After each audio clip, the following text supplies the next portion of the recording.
to right, yet I was right by your side. You manipulator, playing games, your friends commentators, and I don't know what you say about our private conversations, but it's got them hating. Thanks to all the rumors you be claiming. It's cool, I'm done with you, so they can throw you a celebration. You gon' hate it when you see me with somebody living better. I'm trying to tell you that me just doing me gon' have you jealous.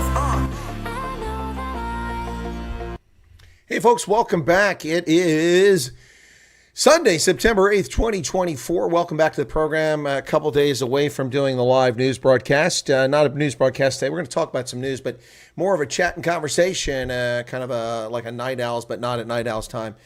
What a weekend in rugby. The Wallabies getting thumped by the Pumas, biggest defeat in the history of Wallabies rugby. Australia in Argentina, losing by 40 points. We covered that game on Rugby Ascendant. Turned to have a pretty good audience in the end. Thanks for those who turned up over there, I should say. Boy, I'm having some struggles there speaking properly. And then also, of course, the Springboks in epic victory. The first time since 1949 the Springboks have won 4 consecutive contests against the All Blacks. The mighty All Blacks go down 18-12. Didn't score a try. When's the last time that happened? That's been a while. Also, the Springboks win back the Freedom Cup for the first time since 2009, 15 years of absence. And in the 30th year of South Africa's new democracy, what an exciting development there. First time they've been 4 wins and no losses in the Tri-Nations or Rugby Championship since 2009 as well, 2008 as well. An exciting time there. So welcome back to the program, folks. On a Sunday, we're going to chat here. Seamus says, didn't understand a word, but the melody is beautiful. Yeah, Plekkend is on. It's a place in the sun for you and me. Plekkend is on for you and my. A place in the sun for you and me. That's what that song is all about. So hope you enjoyed it. Any number of coastal regions. What could be coastal regions? Is it Namibia? Yes, that is Namibia. Yeah, that's Namibia. That's correct. That is filmed in Namibia. That is Giselle. She's from Namibia. She's from up north in Grootfontein, if I'm not mistaken. That's the area she grew up in. She grew up there, and her best friend happens to be married to, who's the guy from Maroon 5? The lead singer from Maroon 5, that guy. She's married to him. I can't think of his name right now. Yep. My senior moments are creeping in. Erica's here. She sees Plekkend. She loves it. Congo Chris, Dylan Combrick, Nexus of Thought, Seamus, Esbok, Elsa Comer, welcome to you. And Erica. Okay, I think I got everybody there. Richard Kuhn is back anyway. What's his name? I'm drawing a blank. I know that. He's got that high-pitched voice. Maroon 5. Yeah. Adam Levine. Yeah, there you go. Adam Levine. That's it. Adam Levine. Yep, thank you. That's the guy. Good boy. That's hard to get that out today. Absolutely bat crap, crazy stuff going on around the world. Thank you very much. It's the Gela hat. I got this from Outdoor Safari in Linwood Bridge. Nice place. Yeah, Adam Levine. Yep, Garrett. I like Maroon 5 too. They're pretty good. Also like the spoofs and some of their songs go back in the day. Excuse me. The spoof of the song where they do the marriage is pretty funny, but they're woke like everybody else. They did this stupid idiotic song where he sings and he's circled by all these famous women who are famous mostly not because of accomplishments but because of woke promotion of them. Anyway, I found it very off-putting and I kind of stopped watching Maroon 5. Went to a Maroon 5 concert at Hershey. That was pretty incredible. Really enjoyed that. Paid a fortune for a seat and sat, I don't know, light years distance away from the freaking stage. Brendan Honeyboon says, love your channel. Well, thank you so much, Brendan. I appreciate it. A lot of people do, but we don't see the numbers. It just doesn't pan out the way, it's the thing. I go to South Africa, and every time I go, I get seen by people all over. I'm not boasting, a statement of fact. People approach me. This last time, I think it was like 45 times people came up to me. The previous trip, it was 27. The time before that, it was 16 when I started counting, but it had already been happening. Every time I come back to South Africa, wherever I go, I run into people who know me. And it's really interesting. And if I don't run into people who know me, I'm running into people who know someone that I know from South Africa and vice versa. It's pretty interesting. South Africa, kind of a small town country of 63 million people. I never could imagine that. Yeah. And Dylan says, I look the same in person. You're correct, Dylan. I do look the same in person. I'm absolutely devastatingly handsome. Yeah, I'm like the David Hasselhoff in Germany in South Africa. That's a good one, Nexus. I like that. Yeah. The Hof. Let's go with the Hof. Chris the Hofmaster. Yes, the Hof Hasselhoff in Germany. Yeah. Or Jerry Lewis in France. But thank you, Brendan, for loving the channel. I appreciate that. And thank you, everybody who is here. You're nearly 2 meters tall. You have a beard and you talk funny. You stand out. Do I? Well, that's because I'm dead sexy, Arctic. And I'm always chewing on Droorvorst as well, right? Courtney Bride is 44 years old today. My goodness, you're getting up there, buddy. Courtney Bride with a super chat. Thank you for the super chat. Courtney is single-handedly carrying the super chat revenue stream for the past few days on both channels. Thank you for that, Courtney. I do appreciate it. Thank you so much. Don't forget, folks, the Women's 15 is coming up. 3 pools, 1 pool in Dubai, 1 pool in Vancouver, and 1 pool in Cape Town. Games we played at Athlon Stadium and at DHL Greenpoint Stadium. If you could go, you should give it a shot. South African women crushed the Babas. They destroyed the Barbarians in the warm-up game to yesterday's action in DHL Greenpoint Stadium, winning 57-17 or 59-17. They just destroyed them. Nadine Roos, of course, one of the studs on that women's team. Hof, Broy, Hof. Spent your super chat money on beer and ammo. Oh, Artie doesn't have any money for me. He bought beer and ammo. Well, that's fair. I'll accept that. And Courtney says, just want to say how much I enjoy this show. And he's got himself, is that the Grange or is that the Illuminati there in his avatar? Artie says, don't tell the wife. I don't think she's watching right now. I think we're good to go.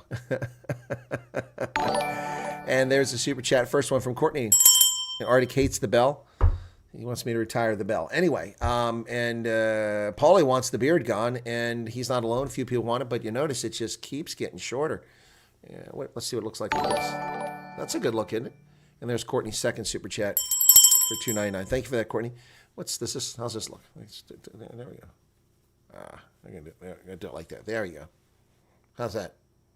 I look like a Dutch painter. Would you like a new painting? Yeah, ammo is expensive everywhere, man. And they organized a scheme to keep an ammunition shortage during the lockdown. Yep, Theo von Wyatt. There you go. Thank you, Nexus. Hey, some things to talk about today. I'm not going to do the normal news, but I have news stories. I'm going to pull them up and just talk about them. When Trump wins, the beard and the bell will be sent to Tim Waltz. Well, when Trump wins, the beard will be gone so that I can be appointed to the Trump administration. I'm not going to be shy this time. I'm going to reach out this time and try to get myself in the Trump administration so I can save America. Hair is next on the calendar, says Teresa. Yeah, I definitely need a haircut, that's for sure. Looking pretty hippie-like here. Yep. Look at that, man. Ooh, look at that. I keep talking to people who are just amazed at my hair. You know what? So am I. I'm pretty happy about it. That's all messed up. It was all looking good. Now I messed it up. Congo Chris with a £2 super chat. There you go. Chris spends the super chat money on fellies. I do. I have 3 or 4 pair of fellies from that place. Gosh bless it. Hi, Chris. POs are watching. Hey, Linda. How you doing there? Good to see you there. I don't think I could fly Air Force One, but they don't need to know till after takeoff. Oh, I can fly Air Force One. It's all automated, man.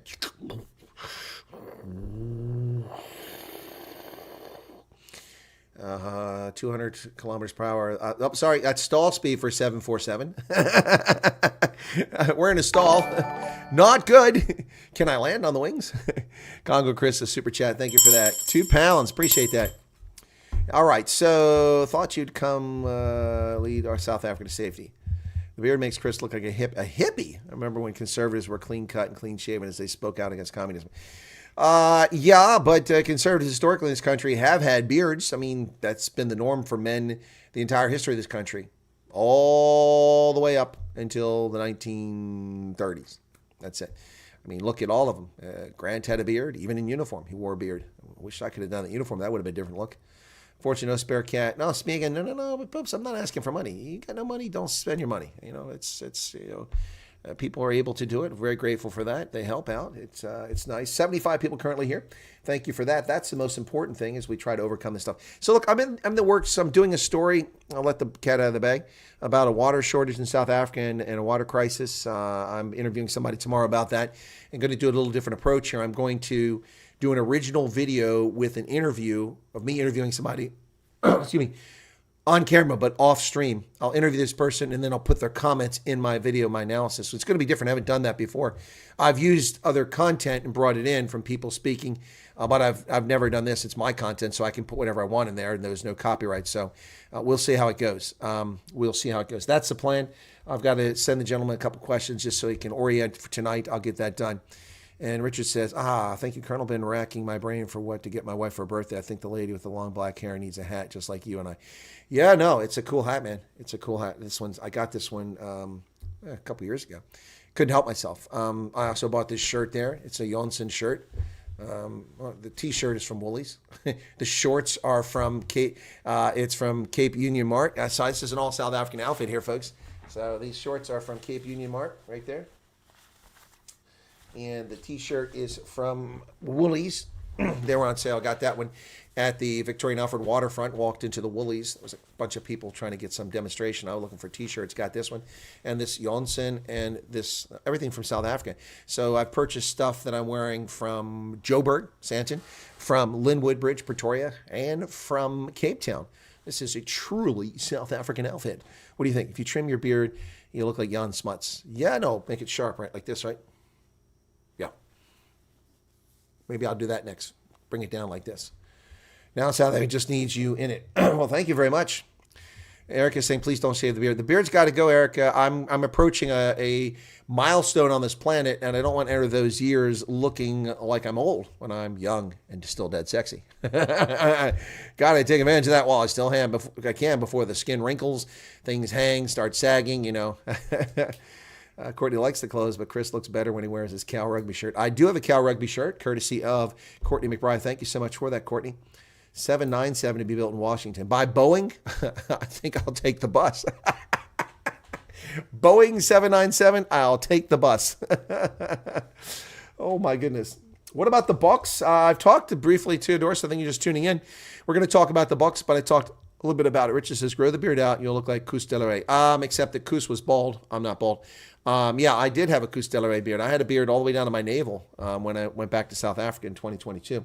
So, yeah, thanks for being here, folks. 38 likes. There's 82 of you. Come on, you can't hit the like button. It's not hard. If people are giving super chats, you can at least hit the like button. That was easy. Yeah, Courtney's been trying to get me to shave my beard for years, as has Paulie. And there's super chat from Erica. Thank you for that, Erica. Yeah, Paulie is the first advocate for the beard to go, but the ladies usually come back and say, don't shave it off. Rather take Amtrak than Boeing. Yeah, exactly. I know. There aren't many Amtrak derailments. I think I'll take Amtrak. So let me get to some of the stuff I want to talk about here. The Western Cape Kometki submarine disaster or tragedy. The Navy is blaming it on Mother Nature. My goodness. So it's just Mother Nature. That's just how things go, man. Wow. A board of inquiry has found the SAS Mantatisi submarine tragedy could not have been prevented. 7 sailors were washed off the deck in September of last year. 3 lost their lives during the routine training exercise. Brian Lawrenson just subscribed. Brian is already a subscriber. Did you get unsubscribed, Brian? What is going on? I think he mentioned got unsubscribed. That's YouTube, folks. You got to check your subscriptions periodically for things that you care about. Yeah, so Space Marine 2 is just around the corner. What the heck is that? Some kind of widget I can put in here? Space Marine just around the corner. Don't know what that is. I got notes in here. Anyway, that's news. So the Board of Inquiry found that it was just Mother Nature. Nothing Navy could have done to keep those 3 people from dying. That's a bit concerning. Number one, the Navy claims that Mother Nature's at fault. That's number one problem. Number 2 problem with this is, what the hell? Seriously? Richard says, I'm as bald as my mom's dad, nothing on top, thus the hat. Gotcha. Didn't follow the safety protocol. None of them were tethered, which is a fundamental protocol. I thought so, Congo Chris. The Navy saying they couldn't be saved. What the hell is that? That's nonsense. It's just Mother Nature. This is a whitewash, another cover-up. Hey, Shireen, how's it going? Only my opinion, I like clean-shaven men, says Laudine. Okay, well, no. Will I still be dead sexy when I'm clean-shaven? I don't know.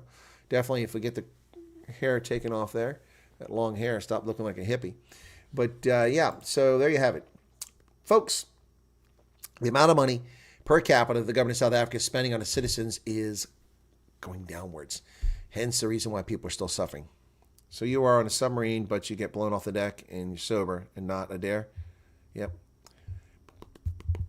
Oh, Courtney says he might be a rhino, but it would be cool if Chris served in the Trump administration. Yeah, I think so too. I think so too. Since the government of national unity doesn't want me as a advisor.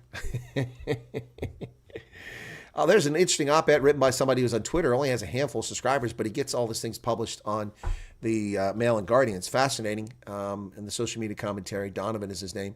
And he published something talking about there's no right and there's no left. And it's a really good piece. And I agree with almost all of it except his love affair with affirmative action and atoning for the past. So I did nothing evil in the past. I have nothing to atone for. And I don't really give a flying flip what the people who came before me did, whether they were my relatives or the victims or the oppressors of my people. I don't care. It has no bearing on who I am. It does not influence who I am. It does not. And they can say it does, but it's not. The only thing that influences me is Judeo-Christian beliefs that were part of society growing up that became part of my worldview. So the rest of this stuff, history is important, it matters, but it is not something I'm going to go to war over. It's not something that I'm going to try to give someone advantage or disadvantage based off of what happened in the past. We all must stand on our own merit today in this world and make our way through this world. No one deserves special advantage because somebody was cheated out of something 300 years ago. Nobody deserves special advantage because people were wiped out by a disease 200 years ago. Nobody deserves special advantage because someone was discriminated against. Now, if the people who were treated unfairly exist to this day, then those individual people are welcome to restitution and a right for wrongs. And the people who perpetrated wrongs against them are the ones who owe them an apology. So, for instance, the Herero uprising in 1900s by South African groups, the Herero and the Nama, who rose up against German rule and butchered 300 plus Germans, although they try to rewrite history and claim no women and children were killed. That's simply not true. It doesn't matter. They still butchered people who were innocent out on farms because they wanted the farmland back. Well, you want the farmland back, there's a different way to do it. Then the ensuing horrific conduct of the German government, in particular how they treated the Witbois, it was unbelievable. A group they couldn't defeat on the battlefield, but then put in concentration camps essentially on Shark Island and let them die in huge numbers. That's something the Imperial German government did, not the people who live in Germany today. That's nonsense. Enough of that nonsense. Jacques Vandenberg says hello to Erica. Trump's national security advisor was an Afrikaans-speaking Latter-day Saint. News to me. I didn't know that. Didn't know that. Well, anyway, so South African government is spending less on its citizens, folks. Did you know that? For the past 11 years, South African government has pursued a policy of austerity. In recent years, government has reduced per capita spending, even adjusted for inflation, by significant amounts. Spending on public services, for example, health and education for each member of the population, has fallen since 2019 from 30,000 Rand to about 28,000 Rand. When you consider inflation, that's especially bad. But it isn't working. Nope. Government debt service costs are estimated to average 412 billion Rand. That's 23 billion US dollars per year over the next 3 years. More than any other spending, more than healthcare or education, paying for debt. Paying for debt. Wow, South Africa is in a slump, having experienced more than a decade of weak economic growth. GDP growth, now you keep hearing about the ANC and the GNU talking about a rosy future, and I purported how the fake news, News 24 the other day said, well, a robust recovery, 0.4% GDP growth. The GDP growth since 2012 has averaged 0.8%. 0.8. 0.8.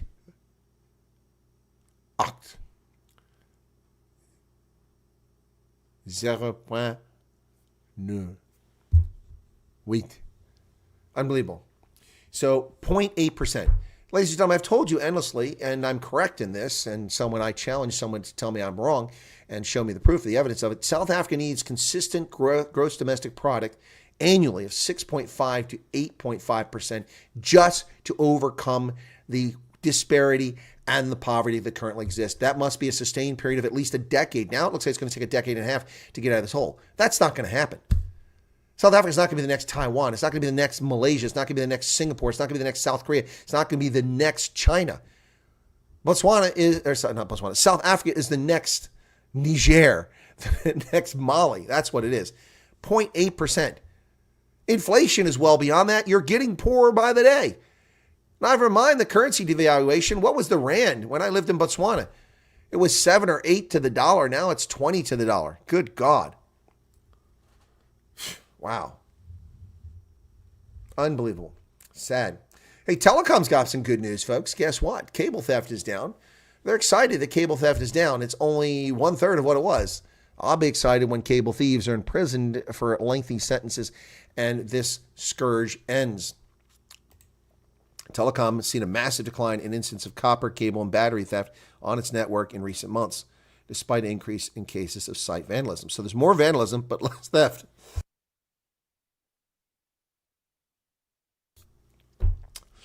Telecoms company told Sunday Times its financial losses resulting from theft and vandalism on its network dropped from 10 million rand in the second quarter, so that's 40 million rand a year, to 3.8 million rand over the same period, a reduction of 62%. They said infrastructure losses, copper cable theft cases decreased from 253 to 100. Fiber optic cable, who steals fiber optic cable, decreased from 294 to 80, and battery thefts decreased from 244 to 64. Well, that's great. Congratulations to Telecom for seeing its theft go down, but that's still theft. And these people need to be hunted down badly. Alan Kutz is here. John Hutchins made his way in. Paul Storm, status quo is happy with their captured market. Hendo says, yeah, South Africa is the next Zimbabwe. That's a fair statement.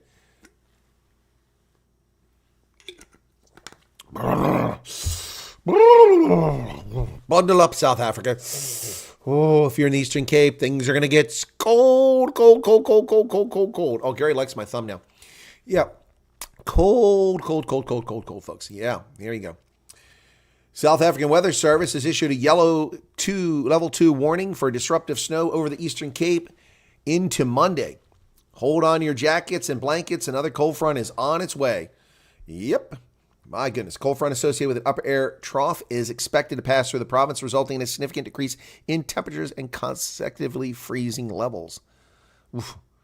Light to moderate snow up to 6 centimeters expected over the high-lying areas, but slightly higher accumulations are expected over the southern Drakensberg on Monday. Ooh. By the way, okay, so Gary Green liked that thumbnail. Let me just look real quick, find that thumbnail, if I can find it here. Where's it at? Do I have it here? Somewhere here.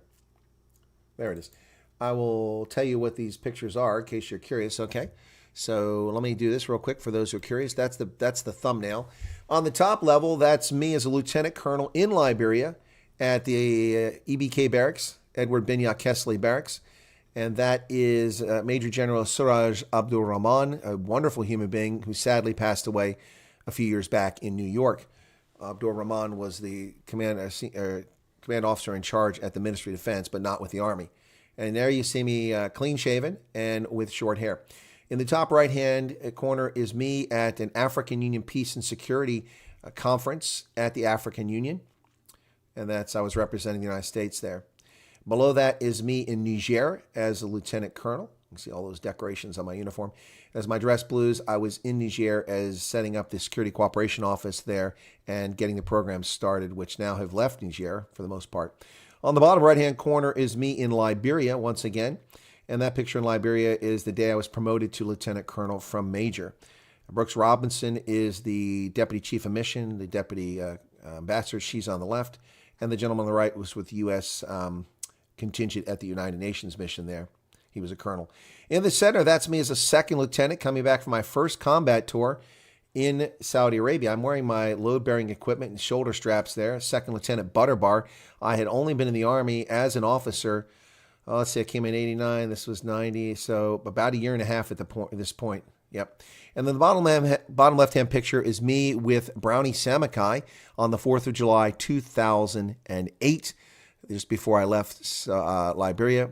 Or is that 2000? Yes, 2008. That is the Marine Corps ball. Or no, it's the 4th of July celebration. Excuse me. Yep. Okay, there you go. So that's that, in case you're wondering what those photos were. So those are all clean-shaven because they're all military shots. Yep. They steal it to knit bulletproof vest. What? South Africa should be like Australia or South Korea. By now. Australia's a mess too, Pablo Charlie. That's not you want. You want to be like South Korea. But no. The so-called superior fascists have made it a top-tier banana republic. Yeah, well, hey, listen. The United States has become a banana republic without the bananas. We are a banana republic without the bananas. There you go. You heard it right here. Hey, Brian, I see your subscription's back. You were unsubscribed by YouTube, I'm guessing. Thank you for resubscribing. Hi from both of us. Erica, thanks for the star on Gypsy, okay? Albany's terrible PM. He is. I'm going to talk about that. Where's that at? Somehow I missed that. I did miss that. Let's go back to that. I missed my first couple comments. All right, so Australia is doing a census, and guess what they've decided to do? They're asking questions on the census of your sexual orientation and your gender. Now, gender, bullshit. Sexual orientation, highly inappropriate to ask people on a census or sexual orientation. But gay groups are saying it's a wonderful thing. It's not. It's not a wonderful thing. This is data that can be used to discriminate against people.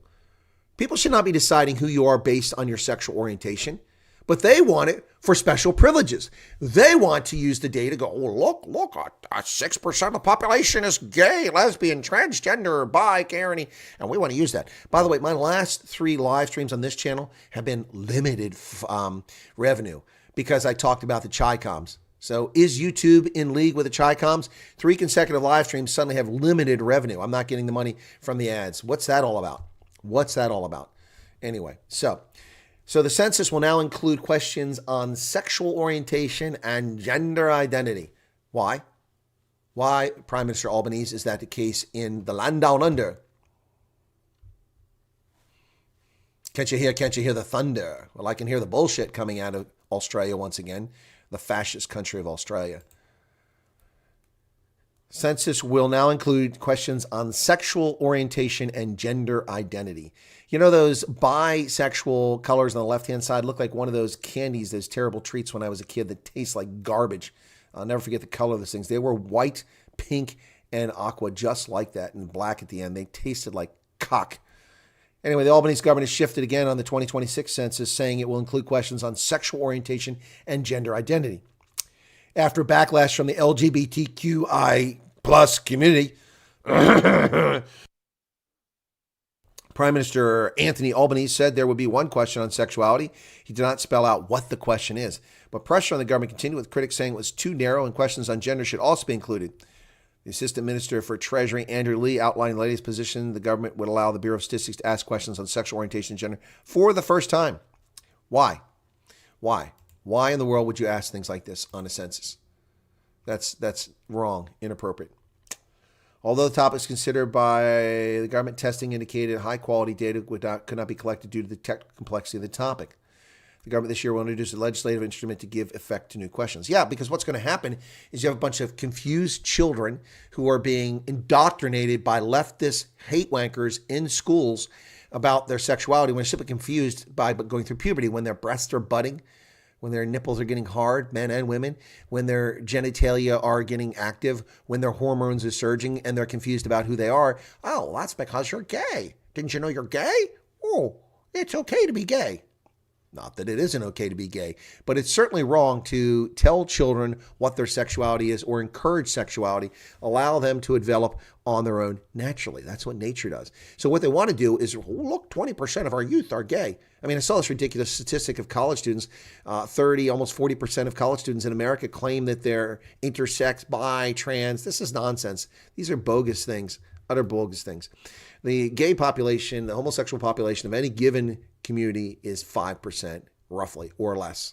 5% or less. And that includes transgender, and if you want to throw that in there, 5% or less. Utter nonsense. Congo Chris says, do you have the constitutional right to not answer questions on the census? I refuse to answer questions about race and how many TVs in my household. Yeah, you do. You don't have to answer those questions. You can leave them blank. The government has an obligation to count people. You have no obligation to respond to their questionnaire. Yep. Maxon says, be careful, Merrick Garland will come after you. Yeah, meritless Garland can stick it up his rectum. He's short for this world, will not be the Attorney General of the Department of Injustice much longer. No, he won't. And hopefully there'll be indictments coming out against him very shortly in February. I look forward to indictments against meritless Garland, against Pete Buttigieg, against Joe Biden, against a whole lot of them. Yep. Too much unemployment, even me forced to retire at 55, still have my welding shop. Sort of an out here. Cannot beat the work ethic. Yeah, only hire retired veterans, says Richard. Yeah, gotcha. Remember seeing video footage of South Africa in the 1980s when I was a kid? It looked no different than California. Yeah, no, it was very different. What is this? YouTube what? YouTube will demonetize you, but they still take full ad revenue. Yep, that's correct. Yeah, they'll still play ads on your video. They take all the money. Yep. Nigerians love to drive Mercedes. They do. Well, right now, look, when I mention something, the word begins with a T and ends with an M, and it's a bad stuff in between. There's an R in there and an ism. When you mention that on YouTube, it's common for them to give you limited. In other words, they're not going to put it out there for a Mr. Price ad. They're not going to put it out there for Nike, but they will still do political ads. And every time I open my video now, I'm getting political ads, which will continue through November. So, yep. Do they know their OPEC partners, Kuwait, owns 7% Mercedes? Well, it's Daimler-Benz, Pablo. Yep. Yep. Declan Kelly's here. Is there none of your freaking business option? No, I don't think there is. I don't think there is. It's a ridiculous idea, and I can't believe Australia is being led down this road. It's worse than up here. Yeah, Flesh, and it's crazy. Why in the world would you ask sexual orientation? And the question gender. Sex, yes. You have to identify the sex of a person. That's necessary. We have to know how many men and how many women live in our society. It's necessary for the functioning of governance. And it's also necessary for the function of governance to count every person. You can count ethnicity. That actually has value. But beyond that, there's no purpose in asking what your sexual orientation is, the number of toasters in your home, the amount of money you make. That's none of their damn business. They get that from the IRS. Population growth is not sustainable in Nigeria, nor is it in Ethiopia sustainable. In Ethiopia, just a few years ago, had 93 million people. Now they're 108 million people. Niger, when I was a kid, had 4.5 million people. Now they have 28 million people. That's insane. There's no more water in Niger. There's no more farms. There's no more equipment. In fact, they've lost Sahel to the Sahara. When Steve Bannon is getting out in November, I heard rumors he's going to be thrown in jail again after that. Is he in jail right now? Garland should be in jail. Yeah, and Mayorkas. Yeah, Mayorkas is also the one. When people talk about retribution, the retribution was for the people who violated the law and disgraced their oath and will be held accountable. Yep. Parent company Mercedes-Benz Group AG. Well, Mercedes-Benz, is that separate now from Daimler-Benz? Did Daimler-Benz change its name again? Because they changed their name to Daimler Chrysler at one time. John says defund the IRS. Disband the IRS is what I say. One-page tax statement. Everybody pays 10% of their income, regardless. Can make exceptions for people under the poverty threshold. They will be exempt from paying the 10%. And then you can tier it from there up to a level where, a certain level. But 10%, flat 10%, that's it. Everybody pays 10%. No exemptions, no standard deductions, no child care credits, no nothing. 10% of your income. And if you're a person of faith, you're tithing 10% of your income to your church. So 20% is gone, 80% for you. Go crazy. That's how it should be. Mark Myberg is here. Welcome to you. Hong Kong did that. Not sure they still do. Yeah, I don't know what's going on in the communist paradise of Hong Kong now. Census has value for planning. Asking how many TVs I have in my house is just data mining. Exactly, Congo Chris. That's correct. As a qualified community and regional planner, I think a lot of people don't know that about me, but I did graduate work at Iowa State University in community and regional planning. It does have value for spatial planning, for preparing for the future, but it has no value whatsoever when you're data mining, which is what they're doing. Declan says, when I live in Switzerland, the cap was 30%. 30% is high, but that should be for higher income earners or everybody. I think everybody should pay the same rate, to be honest. I don't believe in the tiered system. It treats some people as better than others. You earn more. Why should you pay a higher percentage? You earn more. You should keep that. We're all the same. Endowed by, created with certain inalienable rights, chief among them, life, liberty, and pursuit of happiness.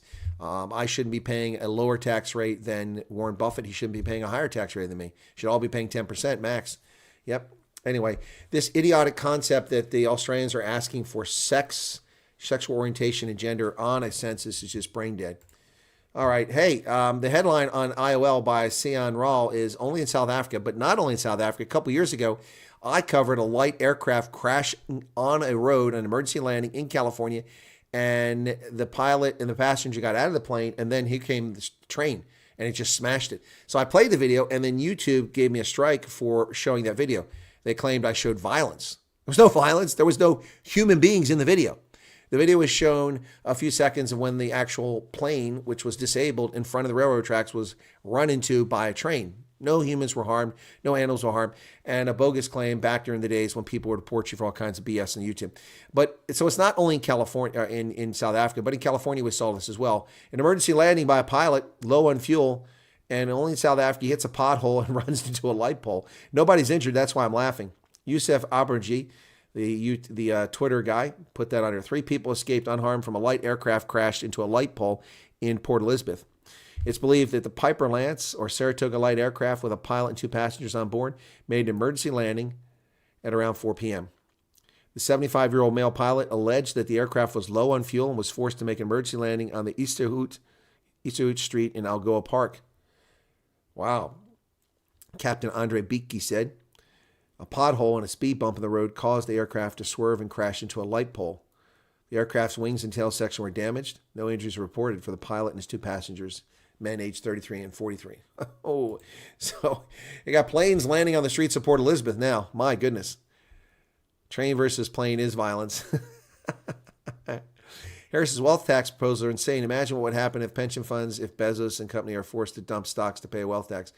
Well, her the unrealized capital gains nonsense. This is leftist confiscation of the highest order. I'm not paying that. I will liquidate everything I've got, everything, and I'll buy a bunch of gold and platinum and stick it in the ground. Screw these people. They'll never get anything from me. 45% of his son's salary is taxed, and on top of that, he's taxed for everything else. Yeah. No. So that's what I said. Okay, so for my YouTube income, let's just start with that. Let's go with $10, okay? $10.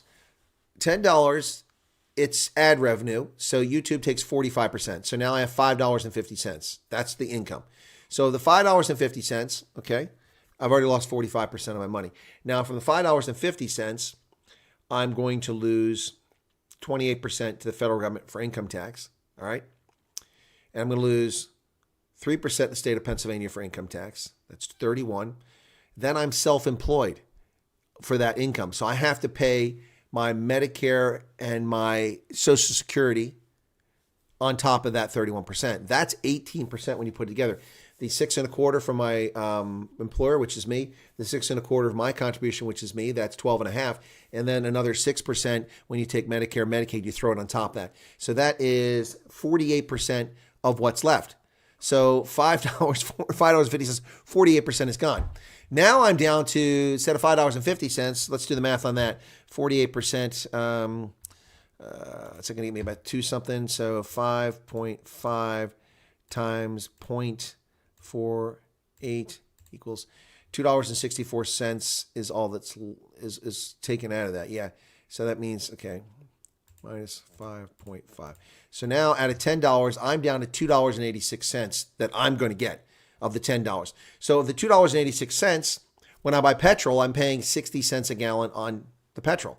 When I go to the supermarket or to the store, I'm paying 6% sales tax on the things I buy. When I pay my cable bill, I'm paying 60% tax and fees and levies on my cable bill. When I pay my electric bill, I'm paying about a 5% tax on that, plus sales tax on top of that, which is 6%. They just keep taking everything. We get nothing. Nothing. And we're supposed to be happy about that. So from every $10 on YouTube revenue, if it's advertising, I get 2.86. Now, it's a bit better if it's just super chats because they take 30% instead of 45%. So I get a little bump in that. That'll take me over $3. Yep. Yep. Right. So, Cyril Ramaphosa has come back from China on his visit to China. Let's see if I get limited advertising because I mentioned China. He says the China visit boosted prospects for trade and a reduction in the trade imbalance. So in other words, it's a trade deficit. Why can't they just say that? It's a trade deficit. So they have to say reduction in export-import imbalance. No, it's a trade deficit. Let me put that in English. Why be overly verbose? Why be intentionally verbose? Okay, so why, Cyril? How? How is you going to reduce the trade imbalance? Are you going to force the Chinese to accept South African products without tariffs? Well, you have no agreement. There's no such thing in BRICS. Doesn't exist. So what are you going to do? How exactly are you going to increase your exports and reduce your imports? You're going to make more hats? You're going to ship all the Tugela hats to the Chai Coms? Are they going to be wearing it? Yes, he's a bootlicker for the Chinese communists, no doubt about that. Here he is getting an escort. Look at him walking all sexy down the runway there. Cyril Ramaphosa. After his visit to the People's Republic of China, the president welcomed the acceptance by all his GNU partners in a one China policy. One China policy, betraying Taiwan, the real, genuine, legitimate government of the people of China. Yep. He said many of the 8 agreements which South Africa and China signed on the trip are aimed at increasing and improving trade with China, making it more balanced, including opening the Chinese market. And the question remains, how? How exactly is he opening the Chinese market? You tell me. You tell me. I don't see it happening. Anyway, making excuses for the Chai Coms. Well, folks, kidnappings, abductions have become a scourge in South Africa. It resembles Colombia and Venezuela, where people are snatched off the street, business executives especially, but even regular people. And there are some places that are especially bad in South Africa. The Daily Maverick does us a great public service by telling the places where you're most likely to be kidnapped for ransom in South Africa. South Africa's abduction capital, harrowing tales of kidnapping syndicates holding South Africa ransom. So I'll skip ahead here to the actual locations. According to the latest crime stats released by Police Minister Senzo Mchunu, as many as 3,494 kidnappings occurred during the quarterly period from April to June. That would be almost 12,000 people per year kidnapped in South Africa. Since 2023, South Africa has the highest, South Verge has the highest kidnapping rate in Africa. South Africa with 9.57 kidnappings per 100,000 inhabitants. I mean, that's higher than the infant mortality rate in a lot of countries. High net worth people and their families, migrants who are shop owners, senior business executives, and students are among the targets of kidnapping syndicates. More than 15,000 kidnappings were reported in 2022-2023. In the April to June crime statistics, Gauteng recorded the most cases of kidnapping, 1,739, followed by KZN with 662, and Mpumalanga 226, and the Western Cape with 226.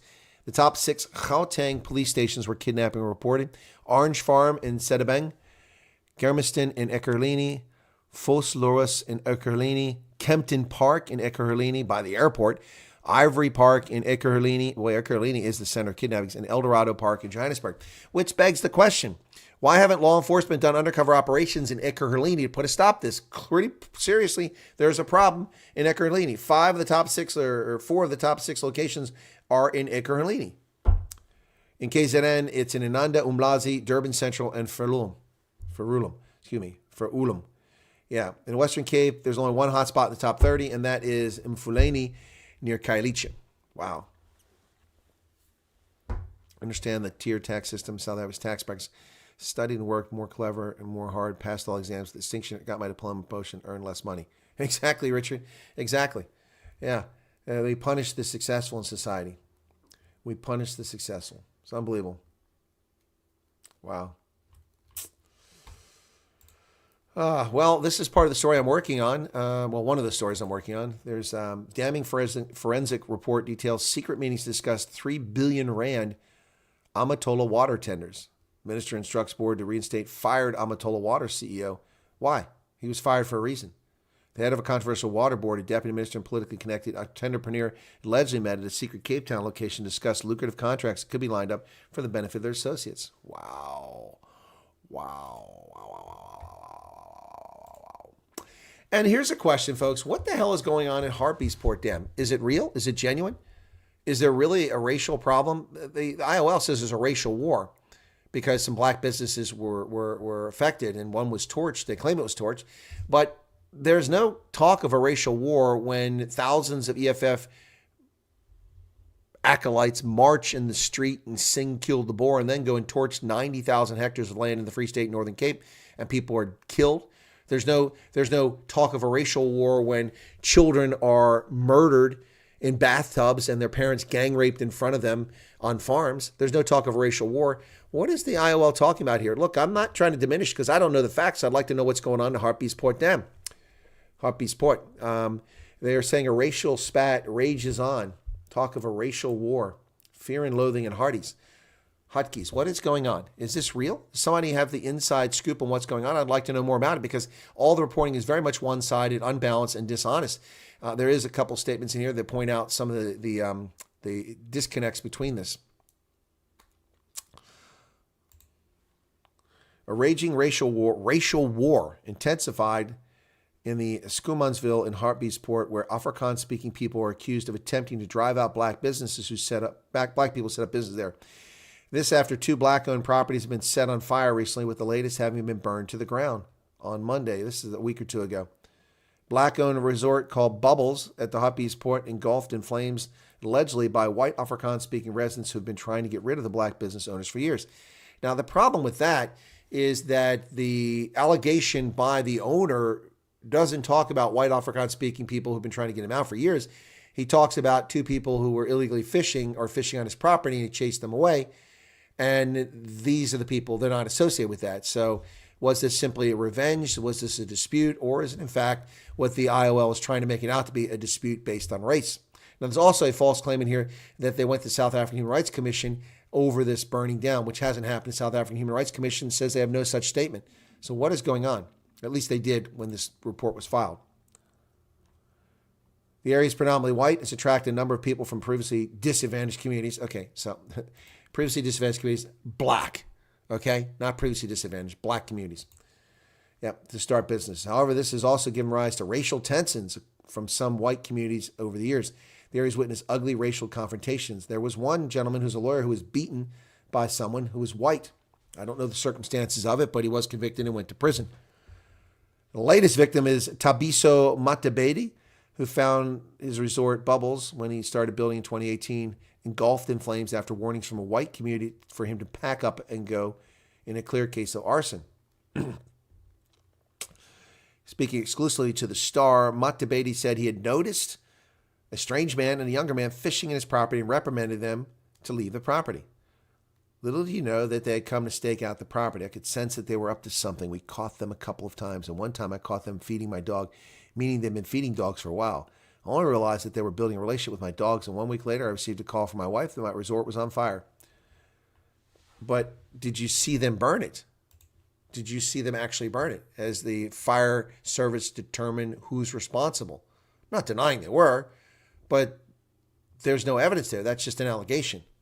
And based on an allegation, the ILO writes a story of a race war. A race war, really? Are people running around beating people in the streets of Hartbeespoort? Are they actually dragging people out of their houses? I want to know more about the race war. Tell me about the race war at Hartbeespoort Dam. Looks pretty peaceful to me. Looks pretty peaceful to me, except for a building that's been burned down. Yes, Declan, I know that. I'm making a point. I'm exposing their journalistic fraud. It's been hell because the white community here feel we don't belong here. They were clear that as a black person, I'm not wanted on the dam, that there was no way that I was going to build here. I did it anyway. That's the Bubbles after it was burned down. He said even the community newspaper, known to the Star, allegedly ran defamatory articles insinuating that he was going to build a water park. How is an article about a businessman building a water park for kids defamatory? And the second article was that it was a land grab. The third article was insinuating that it was corruption because my partner is the daughter of a well-known politician. I took them to the press council and they had to apologize. Oh, the IOL reports that. The IOL reports that the local paper got something wrong and the press council reprimanded for violating the press code, but the IOL has still not apologized or reported that they lied and misled, misrepresented, and created racial dysfunction in South Africa with their false reporting on the doctored, altered video of Ronaldo Gous, a member of parliament. They'll tell this story here that the press council had to cause that local paper to apologize, but they won't admit their own lies and failures themselves. Wow. Another businessman, Hartley Ngoato, owns Legacy on the Dam, another resort. Said ever since the establishment of Bubbles, they've continuously been harassed by whites who are against the existence of any black business around the dam. Now, the problem with that is that this businessman didn't claim he was being harassed before Bubbles came. But he's black. He was black before Bubbles came, but he wasn't harassed before Bubbles came. He says ever since Bubbles was established, now there's a problem. May the problem potentially have been with the people running Bubbles? I'm not saying it was, but let's ask some questions here, basic journalism. Last week, we got a tip off that a group of white people residing within Caribbean Beach and Cosmos held a meeting to develop a strategy on how to destroy both Legacy and Bubbles. When I was given permission to occupy the land, they, the whites, came to me and asked me how I got the lease. This means they don't have permission to be there themselves. When we opened our business here, they told us to go build in Soweto, where we come from. Now, that's not right. Did that really happen? That's inappropriate. Efforts to reach the Cosmos Village Association were fruitless. The Hartbeespoort Community Development Initiative, a local NGO, has been at the forefront of state land transformation since 2012 and led by Mlei Mdluhi, who said that it's not been an easy road to progressively bring about racial equity in terms of occupational patterns in Hartbeespoort. At present, black lease applicants have lodged formal complaints with the South African Human Rights Commission, who are investigating allegations of unfair discrimination against the Department of Water and Sanitation. However, the South African Human Rights Commission's Shirley Mlombo said the commission had not received a complaint of the white Afrikaans community of chasing away black owners. So they lied. They lied right here. They admit in the article that they lied. Not the IOL, but the people giving the testimony. They claim that they lodged this complaint, and they're saying they didn't. There is a complaint. It's against the Department of Water and Sanitation, but not against white South Africans in Hartbeespoort. So I think there's maybe just miscommunication there. But what is going on? I'll come back to you on Hartbeespoort story and get more info. Thank you, George. I don't know anything about it, and it's next to us. I know, it's right there next to you in Eckport. Yeah, George, see what you can find out on that. If there's anybody that's willing to go on camera, I'll interview people too. I'd like to know what's going on. S-Buck says, I'm proud South African general. We live in harmony, all races. Exactly. That's why I'm trying to expose this sort of race hustling. Now, if there's actual genuine racism going on, then we need to expose that as well. People should not be judged based on their appearance or their origin. Nope. And that's why I oppose this idiocy of including sexual orientation on the Australian census, because then that can be used to discriminate against people. Black businessmen in Hartbeespoort in Northwest are fearing for their lives after simmering racial tensions have been on the rise in the area following what seems to be business rivalry. So it's not racism, it's business rivalry. Well, which is it now? Same newspaper, same author. The predominantly white area known for its vibrant tourism and entertainment opportunities. No, it's known for its shitty dam. That's what it's known for. Hartbeespoort is known for its poo water. That's what it's known for. Was once known for its sportsmanship, its dam, its fishing, its recreational opportunities. Now it's known for water hyacinth and shit. Recently, an influx of black business owners has led to significant tensions and confrontations. Yep. Anyway, my fear is not limited to fire. A CEO wrote to the estate that they are going to apply much more aggressive strategies to shut down Legacy. That's the other place. Yep. They said I could not have a business here because what if I would create a squatter camp? They were saying that the value of their houses is going down now because they have a black man as a neighbor. Well, that may be a true statement, that their property values are going down because they have a black neighbor. That may be very, very well true. I've had Asians and Arabs move in my neighborhood because the property values are higher because it was all white folks. They want to live in a nice neighborhood. What's this? Right now, between me and them, there are 3 fences. There's a wall, a palisade, and a net because when people come into the yard, they take pictures of them. And after taking pictures, they put them on social media and start insulting them. Who, the clients? The reason I built the net is because of an incident that happened when black ladies came into my yard thinking it was a boat party yard and started changing. When they were changing, they took pictures of them. They said, look at how you're... Oh, my goodness, I'm not going to finish that. That was evil. So why were these women changing in broad in the open? Why aren't they going to a change room? As a black proud man, I cannot accept that people are called that because I'd given them a view of the dam through my yard and decided to close it with nets so they don't take pictures of people in my yard. But that only aggravated the situation. Because their properties no longer have the view of the dam, I'm told that they've lost value as a result, and because of that, they've since declared a war to destroy Legacy. So that's what's going on.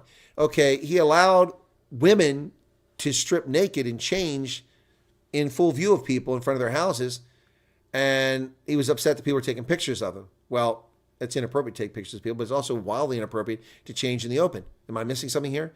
So that happened, and then he put up a net so people couldn't see the people changing naked instead of providing change rooms for them, which is what a normal person would do.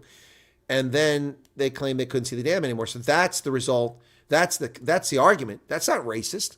Now, the comments that he says someone made on social media, that's racist. That's wrong. But this is what's going on here in Hartbeespoort Dam. Wow. Department of Water and Sanitation owns the land. It's unfortunately run by white people and was not fair to them because the whites there have been given an open-minded buy. Well, that sounds a little racist. The water and sanitation is unfortunately run by white people. What if I said the water and sanitation department was unfortunately run by black people? That's a bit racist. They're arguing and talking about how the black people feel unsafe. Well, saying that, my goodness. Wow. The reason why there is such a fight is that white people have been occupying government land for as long as 40, 50 years and not paying any rent. We then applied to the department to be treated the same way as white people and were given permission to occupy, subject to us having to be given final documents as a lease document. Ever since then, what happened 2 years ago, the department has not given us leases. Okay, that's a little confusing too. If you don't pay money, you don't have a lease. You just have a right to occupy. He's claiming that white people on the Hartbeespoort don't have to pay, but they have leases. That's incongruent. There's an incongruity there. It doesn't make any sense. So if they have a lease, they must be paying something. Maybe they're not paying the same amount. Maybe they're paying a token amount, but it doesn't make any sense. The whole thing doesn't make any sense. Bahrain's Sovereign Wealth Fund owns 100% of McLaren. Yep. Yep. Yep. Anyway, so there's that. So here's an interesting editorial by the Mail and Guardian editorial staff, and I think it's hilarious. And we're going to talk about this very quickly. This one's actually hilarious. Great blockhouses on top of the mountains at Hartbees. I've climbed them. Okay, I haven't seen that. Yeah, so don't look at skin color. I look at the person's character. Some people are very dark. Yeah, their character is very dark. At this moment, we're still in Fellowdrift. What's going on there? Can I bring a new cheek? What are you talking about there, Garrett? Our hyacinth is apparently under control now. Is it really Congo, Chris? I don't believe that for a second. It wasn't under control a few months ago. That'd be interesting to see, Congo. What about the poo water? What about the feces being poured directly into it by residents and by informal townships that are located just west of the Hartbeespoort Dam? That'd be my question. So the Mail and Guardian does an editorial. They say local government must adopt Parliament's maturity. Now they're claiming that Parliament is mature because Julius Malema, who used to rush the stage to try to attack President Ramaphosa, asked a question politely, and because the government nationally is working together. And that means that they've become responsible adults. No, it doesn't. No, it doesn't. Give me a freaking break. It's a lot better than what's going on at municipal level, but they're saying that that is what needs to be done.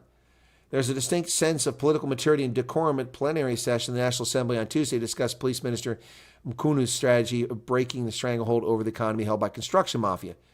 None mince their words, but the sensible and constructive nature of Tuesday's debate is not the first indication that a change in mindset has taken place. EFF leader Julius Malema challenged Ramaphosa. In the past, he would attack him and run up on stage.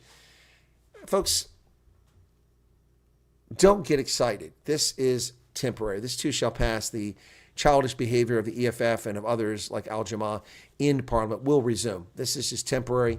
It's a honeymoon. And they're saying this is what the local government should do. No, the local government should not be based on a parliamentary system.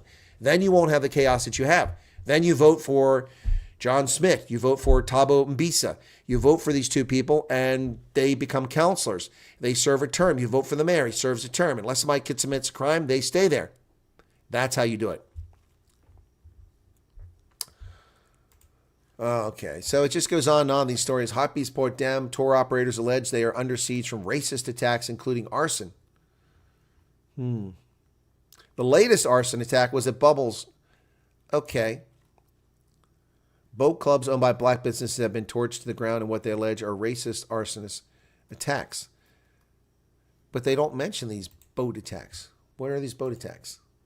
Now, this is pretty entertaining. I'm going to play this one really quickly here. This is Little Timmy Waltz, and he gets called out by Colin Roog. This is in the U.S. This is our vice presidential candidate for the Kamala Harris regime. Now, look at this.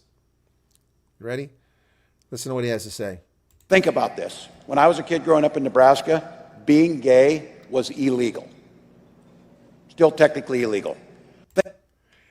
Nope. He's a liar. He's a liar. Everything they say is a lie. And this is Colin Roog calls him out on it.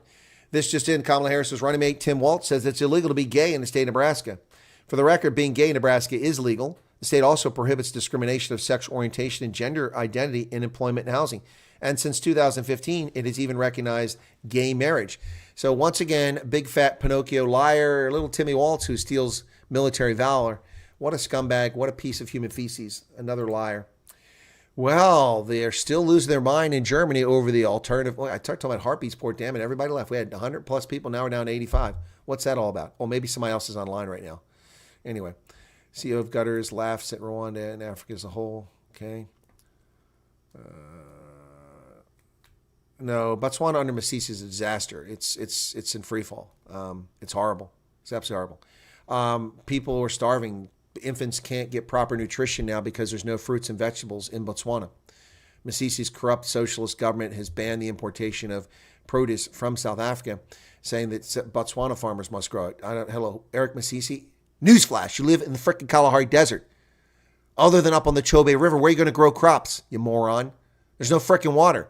The reservoir in Gaborone has run dry several times in the past few years because of too many damn people. Oh, but it's climate change. No, it's climate change. No, there were 5,000 residents of Gaborone in 1966. Today, there's 450,000. That's why there's no water. Not because of climate change. Give me a frickin' break, you morons.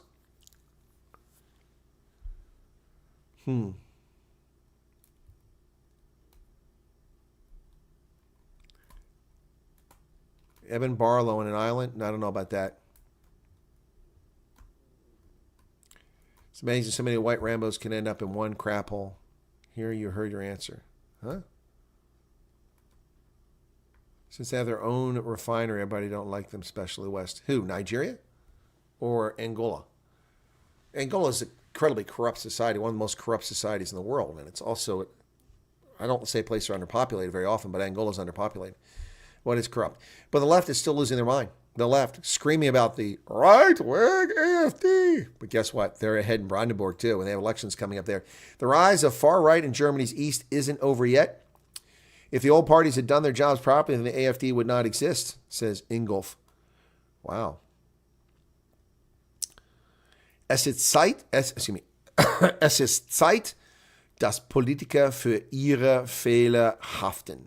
It is time to punish politicians for their failures, says the AFD.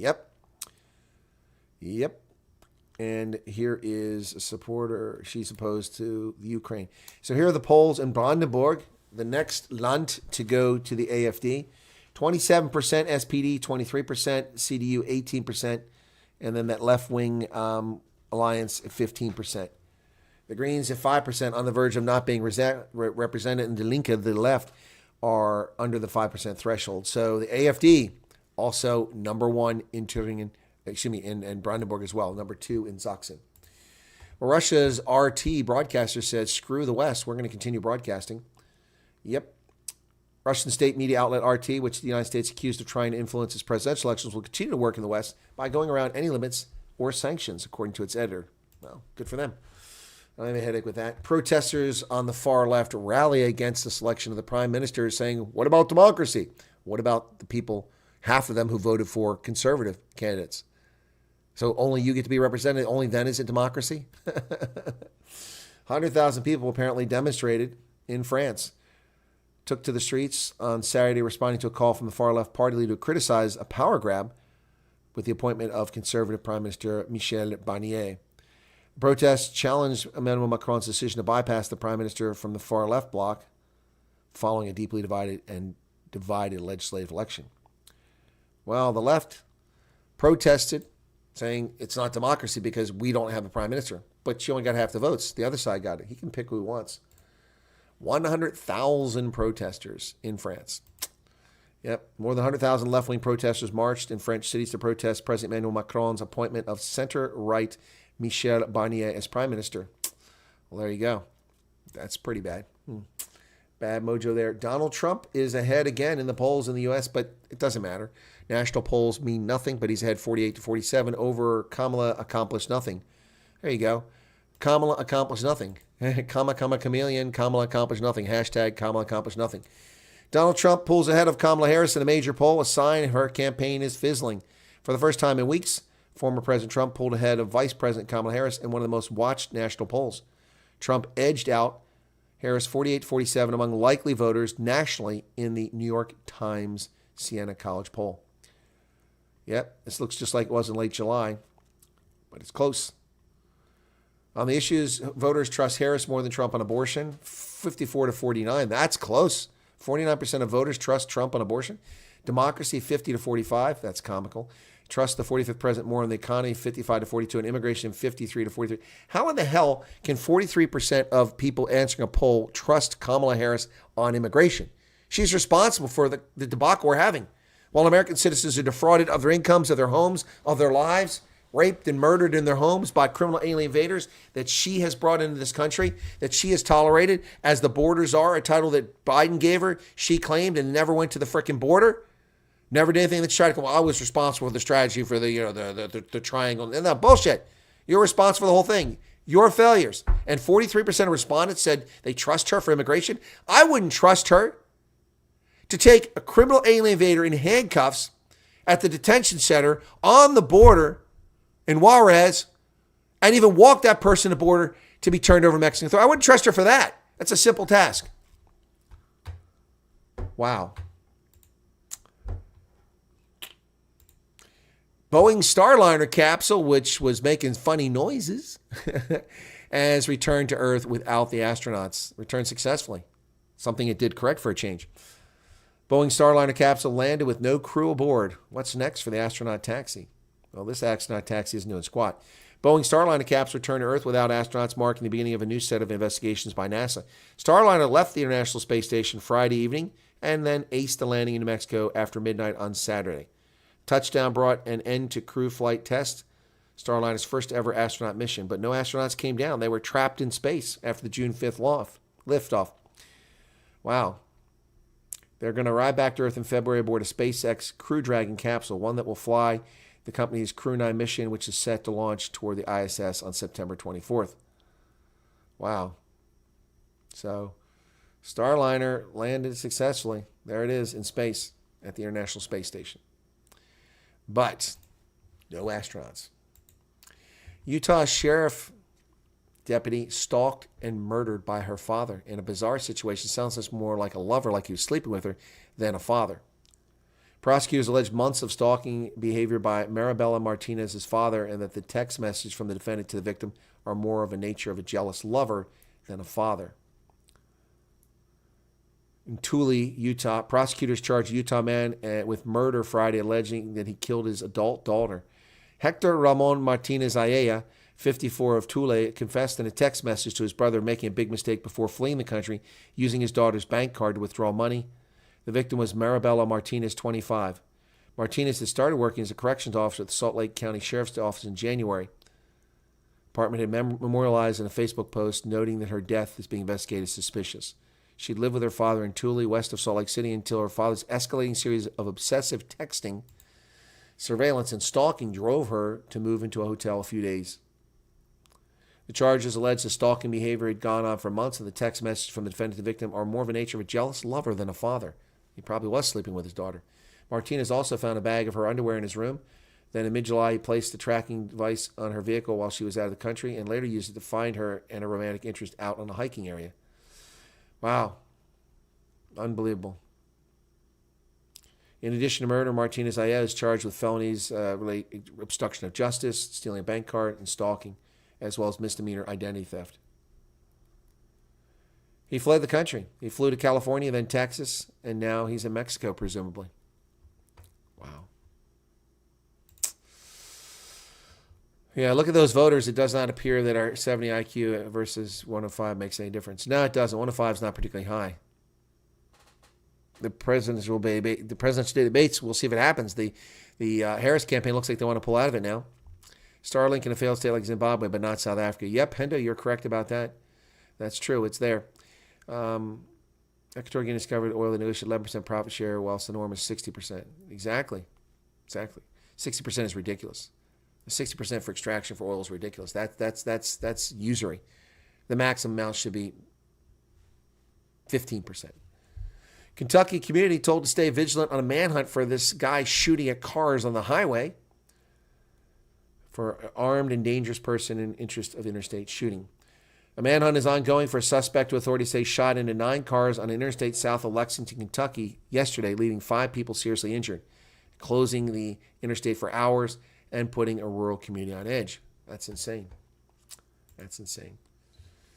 Well, the mother of the shooter at the Appalachian High School called the school to warn them before the shooting occurred. What did authorities do? Another failure of people not being responsible. The mother of the teenager suspected of killing 4 people during a Georgia school shooting called to warn a school counselor prior to the shooting. Marcy Gray's father, Charles Polham, has told the New York Post that his daughter was at home in Georgia Wednesday morning when his son texted her to say, "I'm sorry, Mom. I'm so sorry. I cannot fathom the pain and suffering they are going through right now." Mother called the school about an unspecified extreme emergency involving him before the shooting began, according to the Washington Post, later confirmed by CNN. So the authorities didn't take action. 3 Israeli border guards shot and killed by a T with an and an ist at the end. Yep. 3 Israeli border guards shot dead at the Allenby crossing between the West Bank and Jordan. 3 Israeli border guards have been killed in a shooting at the Allenby crossing. The identity of the assailant is unknown at this time. The Jordanian Interior Minister said it began an investigation. The assailant was killed by another guard after he murdered 3 security guards in a T-related incident. I guess that's what we'll have to say, so we don't get turned off. Erica's going to dinner. I haven't eaten myself. How are you guys doing out there? So I'm very curious about the Hartbeespoort situation. What's really going on there, folks? Would love to know. Would love to know. Yep. Would love to know. Anyway, so lots going on. Investigative reporting never sleeps, and rugby coverage apparently never sleeps either. I've been so busy. I got a bill to pay here. I got to pay my rubbish bill. Let's see what it is now. It's approaching $100. It used to be 57 just when I moved here, just a couple years ago. So it's now $88.76, and it's for just 2 bags or one rubbish bin per week. One rubbish bin per week cost me $88. Now that's for 3 months. So it says I get 4 bags, but I only ever put out 1. So yeah, sometimes I put 2 when there's yard waste, but it's due. Well, I got till the end of the month to pay this bill, but $89 for 3 months. So that's 4 times that. That's 24, 48. So $352 per year. That's 6,000 Rand per year to have my rubbish removed. That's what I pay to a private company. Used to be half that. Cameron said this is what they want you to believe, that guns are the problem, but guns are not the problem. No, they're not, because when there are no guns, they simply stab people. Look at Germany. They just want to go around and stab people. And if they can't stab people, they use cars as weapons. Look at up next to Big Ben on the bridge there, they just drove over people, wiping people out. They'll use whatever they can. If they can't get guns, they can't get knives, they can't get cars, they'll use rocks. They'll stone people to death. If they can't get rocks, then they'll just swarm on you like bees and beat you to death with cinder blocks. It's ridiculous, man. It's not guns. Guns are not the issue. And the father going to prison, that guy's in jail now because his son had a gun. I don't know all the facts, so I mean, it reminds me of the case where this couple went to prison for that shooting. Usury, yep. Beware, got Adolf in a spot of bother and the Japs. Not more information on the shooter. Apparently, he said 2 words in court. I'm guessing he said not guilty, or he said guilty. I'm guilty. I don't know what, but yeah, there's not much out there on this guy. What's that hair? Get back in place. I got a little piece of hair hanging there. Yeah. So yeah, I don't know. Well, Pablo Charlie, the problem with capital punishment is you put it in the hands of the African National Congress. You think they're going to use that wisely? What would they have done to Vicky Momberg? Would they have executed Vicky Momberg for saying the K word? Wouldn't put it past them. Yep. It's a pretty crazy world we're in right now, folks. But only for politicians, says Mark. That's interesting. Yeah. Equatorial Guinea, yeah. Well, Gabon has used its wealth and oil to make Bongo and his family incredibly wealthy. Yep. Poor people. Vilma's going to bed. Good night. That's early. All these shooters in school have the same profile and were in the system. Yep, that's another thing. And we keep seeing people who shouldn't have access to firearms, people who shouldn't be walking around the street, people who the authorities have ignored, who've done nothing about. And look what happens. Look what happens. It's unbelievable. Yep. Anyway, crazy stuff. Crazy stuff. All right. All right, folks, let's wrap it up here. We're just chatting away now. Nothing serious coming up here. So have a good one. Thanks for tuning in. Appreciate you being here today. And thanks for the 100 likes. The $10 in revenue came in. It was really nice. Yep. Same as Nashville, says Mike. Yeah. Yep. Trump is old in age, but always innovative and new in governance. Yeah, exactly. Have a good night. Thanks for being here tomorrow. A busy day tomorrow. I'll be conducting an interview at 9 o'clock. 10 o'clock, you'll be able to find me over on Morning Shots, I think Retardistan. 10 o'clock my time, which would be 4 p.m. there. Yeah, 4 p.m. there. Check out the Goodwood Revival. Okay, thanks. All right, guys, safe. And then I got my news program tomorrow. Oof. Never ends. Never ends. Cheers, everybody. We'll catch you later on. Thanks for being here. Always a pleasure. God bless. Enjoy the rest of your Sunday.